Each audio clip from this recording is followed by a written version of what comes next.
problema de conexión o algo, la clase queda grabada, ¿verdad? Entonces, hablamos de las teorías sociológicas, recordando primero que la sociología estudia los fenómenos producidos por la actividad de los seres humanos que conviven en una sociedad en contexto. Quiere decir que va a estudiar el comportamiento humano en interacción con su contexto, con todo lo que le rodea, donde convive y qué es lo que hace, ¿verdad? Para la convivencia.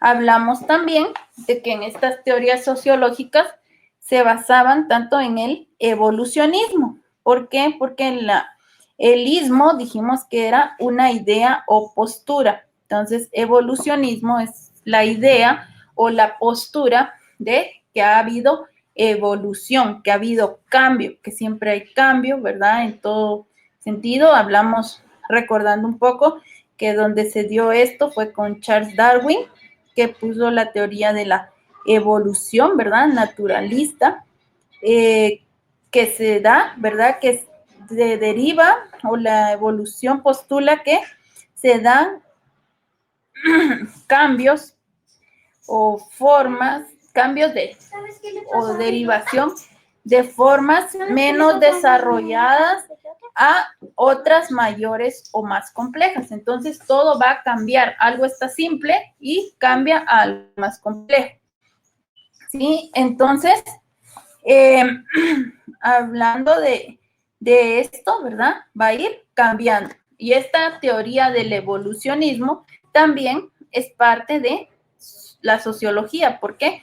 Porque hay un evolucionismo social. Lo que significa es que las sociedades van cambiando, ¿verdad? De una sociedad simple a una más compleja.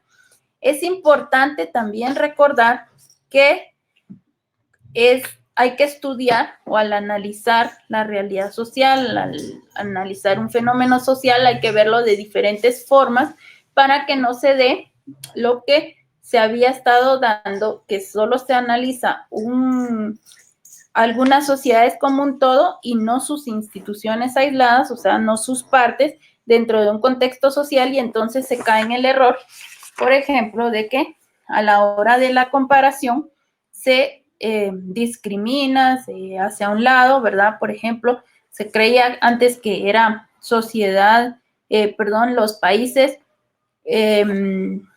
de subdesarrollados y países desarrollados, pero ahora no son así porque se ha comprobado que no es que estén estancados o que se quedaron en un desarrollo bajo, sino que se llaman países en vías de desarrollo, porque sí van desarrollándose, pero es más lento el proceso que los países desarrollados, conocidos también como industrializados. Es la diferencia con los países que todavía nos dedicamos a la agricultura, ¿verdad? Como medios de producción. También hablamos que aparte del evolucionismo social, ¿verdad? Por ejemplo, habría que antes era las sociedades primitivas, ¿verdad? Con salvajismo, luego ya los bárbaros y luego ya llegaron a la civilización. Así fue evolucionando las sociedades. También lo de las clases sociales y todo ha ido en constante cambio. El evolucionismo cultural, también hablábamos de esto, que fue como esta teoría la presentó Taylor y él veía que las culturas también van evolucionando.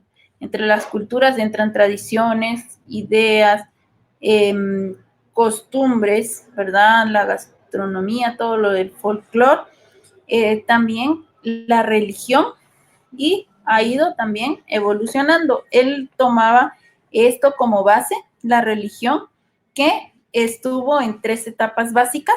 Primero era el animismo, por las ánimas, el politeísmo y luego el monoteísmo, creer en un solo Dios. En Guatemala también estaba lo de la cosmovisión maya, ¿verdad? Toda esta idea de la cosmovisión maya. Luego, cuando vinieron los españoles, trajeron el cristianismo, lo impusieron, y luego ya hubo libertad de religión o de culto, y entonces entraron todas las demás religiones, ya no solo el catolicismo, ¿verdad? Sino que también los evangélicos, los protestantes, los adventistas, más los mormones, los testigos de Jehová, también hay otras como el hinduismo, ¿verdad? El budismo.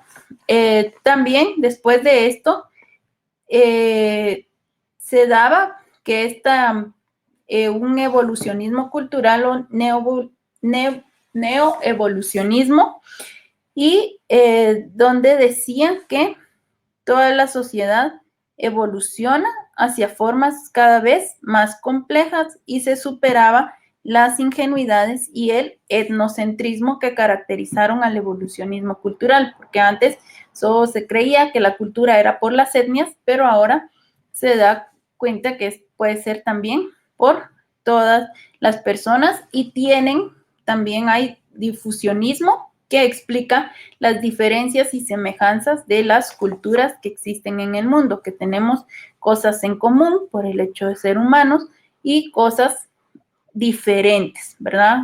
De cada, ya propias de cada etnia o de cada país.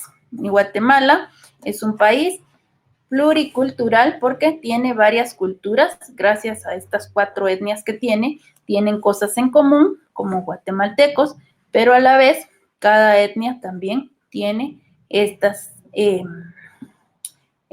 propias manifestaciones culturales.